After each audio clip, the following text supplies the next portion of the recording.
Alright, welcome back to the Roblox course, and in this lecture we're going to talk about click detection.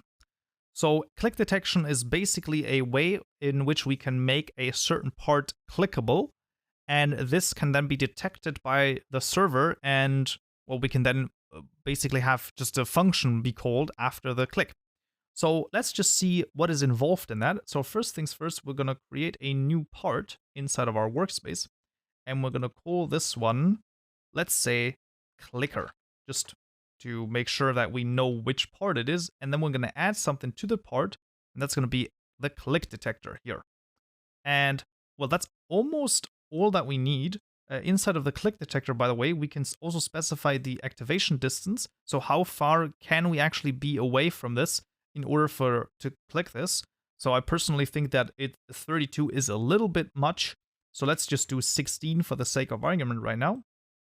And then let's add a new a new script in our server script service, and we're gonna call this the click detection, and then add a header called click detection. Of course, this is not necessarily needed, but I do like it.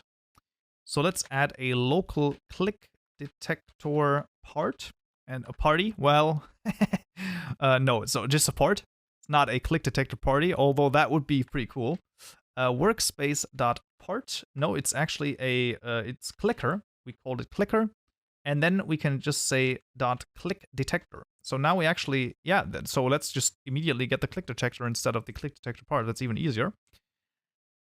And what we can add is, we can say click detector .mouse click, another event here. We can actually also, by the way, have mouse hover enter, mouse leave, and mouse and right mouse click. So those are other events that we could, for example, connect to. But right now we're gonna just connect to the mouse click event.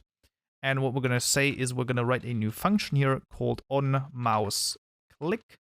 It is gonna pass in the player, and then we're gonna say here on a mouse click, because that is the function that we want to call.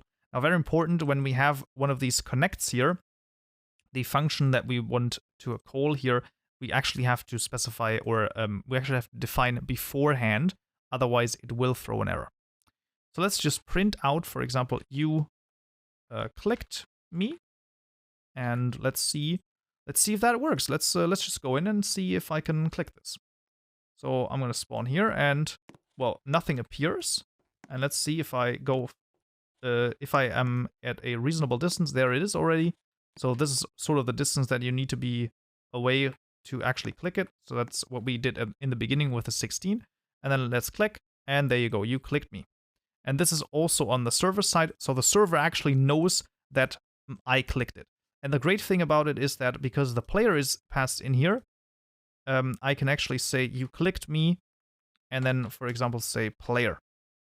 Right, so I actually know who clicked me. So if we go in here, and I go in, I can, as you can see, you clicked me, Cow and Joe.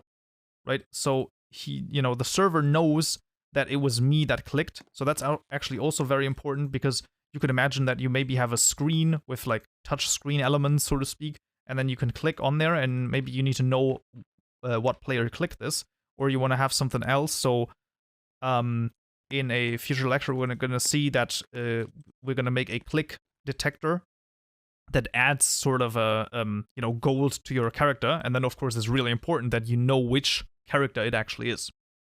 So yeah, that's actually already all I wanted to show you for the click detector. It's actually very easy to implement this. So most of these things are, as the name suggests, basic. This is of course why we're in the basic part of this Roblox course. But it's very important to see each of these basic building blocks, because just like, let's say, with Legos, right, they're really, like, they're all of the same blocks, but the more you have, the more you can build insanely complicated things, and it's exactly the same in scripting and programming, and in Roblox Studio it is exactly the same. Each little tool you can add to your toolbox is another way you can solve a problem, and you can add a new functionality to a game that you want to make. This is why these basic things are really important, and that's why it's also important. If there are any questions that you are, you always feel free to ask. Of course, you can always look forward if there's a topic that you're like, I want to learn about this. You can always look forward into the future lectures, and I'm sure that a lot of the topics are covered, but there might be something that's not covered, and then of course you can feel free to ask. And if I find it that is valuable for applicable for the general audience, so the general students, then it's going to be added. And yeah, that's sort of the idea. So like I said, if there are any questions, of course feel free to ask, and I'll be sure to respond. And yeah,